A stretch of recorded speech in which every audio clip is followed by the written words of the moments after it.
Hello, Ryan here, aka Mac, and welcome! The roadmap has been updated, so let us check out all the changes. As always, a huge thank you to all of my patrons and channel members, in particular to my latest patron, Doc Flanagan. Thank you so much for the support, it is truly appreciated. So before we begin, just a quick update on the progress of Alpha 3.18.2. They are still pushing new builds out on the PTU for testing, with the most recent patch releasing yesterday. With CIG stating, we have just rolled out a series of hotfixes to the PTU environment. These should hopefully greatly improve the state of the build.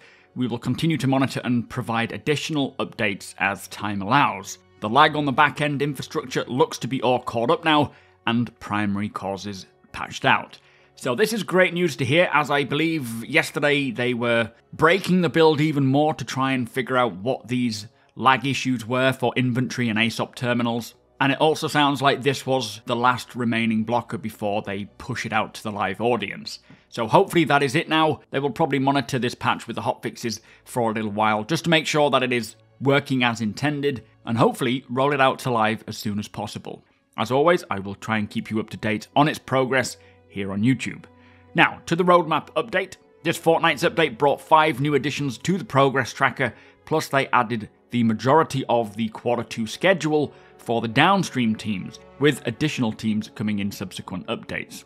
Now, the downstream team additions I will cover in my work beginning and ending progress tracker videos, but for today, let us take a look at these 5 new additions to the progress tracker.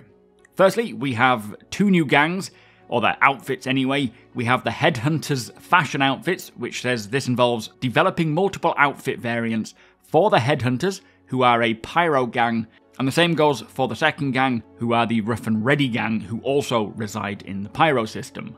Now for the Headhunters, the work on their outfits will last 12 weeks, which began late March, so it finishes around mid-June. And for the Rough and Ready gang, their 6 weeks work kicks off in early May, and will also complete mid-June. And just like we saw for the Ninetales, this will involve creating a unique style and image for each gang to distinguish them from one another.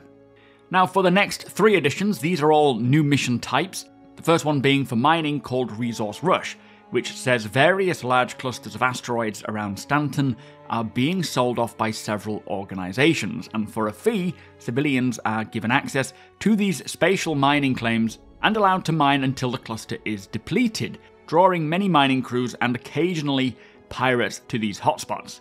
So quite an interesting approach, having asteroids available to provide players somewhat exclusive rights to mine them. I do have a lot of questions regarding how this will work, which I hope they will answer maybe this Friday or later on as we get closer to it releasing. But I am expecting these to be quite similar to the salvaging mining claims coming in 3.19, where they will have legal, illegal, open contracts, which could involve any number of potential outcomes.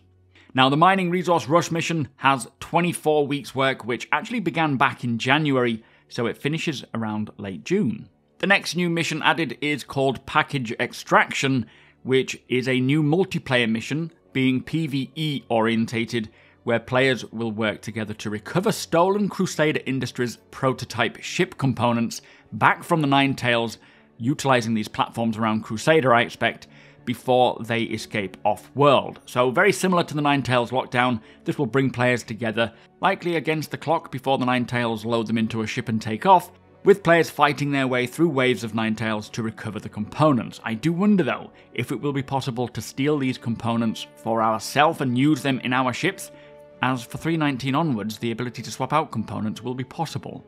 Now this package extraction mission has 13 weeks work that began towards the end of March, and will finish mid to late June.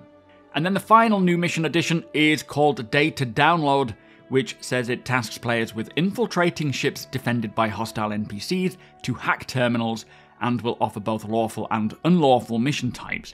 So I guess similar to what we have seen with the new Reclaimer missions, this will have a variety of ships available for players to board, find the terminal, hack the information and then download it, likely either using these hacking chips or hopefully utilizing the new hacking mechanic, which we are yet to see, but potentially needing to deliver this data to a location.